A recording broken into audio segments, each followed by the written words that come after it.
아이성과의 전쟁에서 이스라엘은 모든 아이성의 군대와 주민을 다 죽입니다.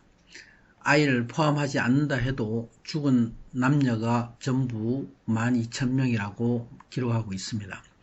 이스라엘의 백성 수하고 비교를 할 때 백성은 그렇게 많은 숫자는 아닙니다.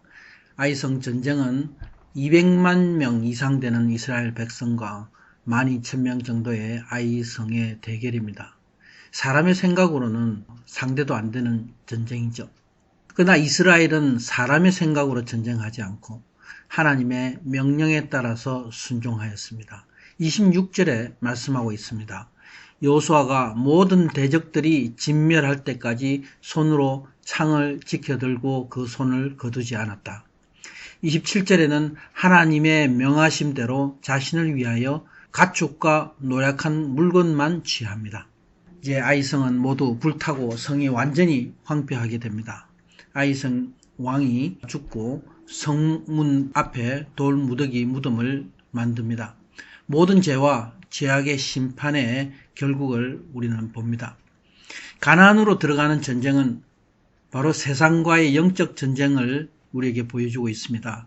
우리가 성경 말씀을 이해할 때는 성경은 전체 주제와 맥에 따라서 우리가 말씀을 살펴보아야 합니다.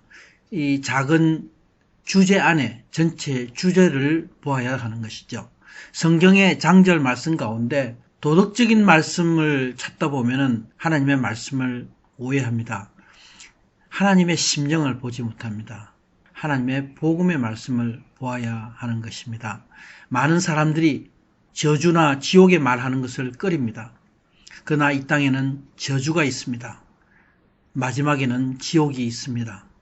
여리고성과 아이성의 그러한 저주는 결국 하나님을 모르는 자에 대한 심판인 것이죠.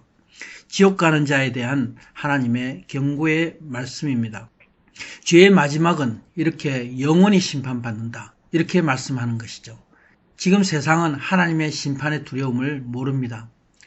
심판의 두려움을 모르는 사람에게 아무리 하나님의 축복과 천국을 말한다 하더라도 축복의 말씀이 그 사람에게는 실제가 되지 않는 것입니다. 저주는 순종하지 않는 자의 결국을 말씀하고 있습니다. 그래서 우리는 아이성의 심판을 통해서 심판의 무서움을 보아야 합니다. 예수님의 피와 예수님의 사랑을 우리는 말씀 안에 찾아가는 것입니다. 여호수아는 하나님의 말씀을 받아서 모세가 명한 말씀대로 하나하나 다 시행합니다. 이스라엘의 하나님을 위해서 에발산에 제단을 쌓고 또 사람이 쇠로 다듬지 않은 온전한 돌 제단을 쌓습니다. 그리고 번제와 화목제를 드립니다. 또 모세가 명한 대로 제단 돌에 모세의 율법을 새깁니다. 제단 돌은 곧 예수님을 예표합니다. 우리 믿는 자와 언제나 함께 하심으로 내 삶에서 승리하시며 축복의 근원이 되는 군대 장관 예수님을 말씀하고 있습니다. 이스라엘의 군대 장관 바로 예수님이십니다. 그 예수님이 하나님이시죠. 우리를 죄악 가운데 지키시고 하나님과 화목케 하시는 바로 하나님이십니다. 여호수아가 율법의 모든 말씀, 곧 축복과 저주의 말씀을 선포합니다. 이스라엘의 모든 백성과 동행한 타국 사람들도 함께 듣습니다. 순종, 불순종, 축복과 저주를 선포합니다. 공의와 사랑의 하나님의 법을 순종할 것을 그들이 맹세합니다. 하나님은 바로 이스라엘과 함께 하시는데 그 하나님께 영광을 드리게 되는 것입니다. 하나님의 말씀은 축복과 저주가 함께 있습니다.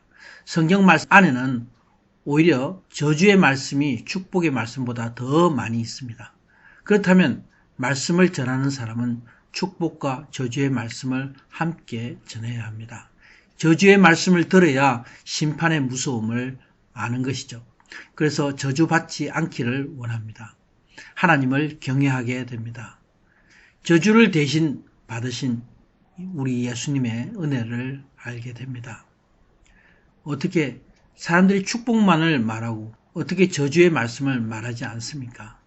왜냐하면 지옥을 말하면 사람들이 듣기 싫어하기 때문입니다. 그러나 반드시 알아야 하는 것은 지옥의 무서움을 알면 천국 가기를 원합니다. 천국의 가치를 알게 되고 또 이 땅에서도 진정으로 그 가치를 누리는 사람이 됩니다. 우리는 지옥과 천국을 알고 예수님이 내 대신 받으신 십자가의 고통을 알아야 예수님의 사랑을 합니다. 십자가 고통을 내가 겪지 않고서는 주님의 사랑을 말할 수 없기 때문입니다.